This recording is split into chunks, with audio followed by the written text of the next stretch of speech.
নিশো নাকি শাকিব খান? শাকিব খান।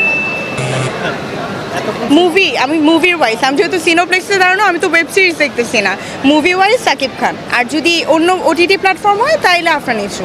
না, মুভি দেখা হয় নাই, ওনার ওয়েব সিরিজ নাটক, আমি ওনার ফ্যান। শাকিব খান হচ্ছে আমাদের মেগাস্টার মুভির ওয়ার্ল্ডে, আর আফরান নিশো মুভিতে আমি যতটুকু জানি উনি নতুন। শাকিব খানকে তো আমরা নাটকে দেখি না, ওয়েব সিরিজে দেখি না, ওইখানে আফরান নিশোর তুলনা হয় না, ওখানে উনি একদম বেস্ট, 10-এ 10, একদম ফার্স্ট থেকে যদি স্কেল করি আফরান নিশোকে আমি একদম 100-তে 100 দিব।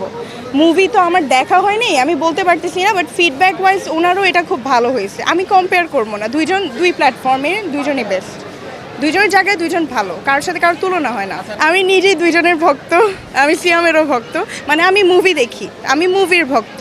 ওইভাবে আমার কাছে সবাইকেই ভালো লাগতেছে, এখানে দ্বন্দ্ব করার কিছু নাই। একই ভিউয়াররা দুই মুভি দেখবে, দুই মুভিকেই পছন্দ করবে, কোনো হেট নাই, দুইটাই ভালো। সিনেমার জন্য শাকিব খান, ওনার উপর আর কেউ নাই।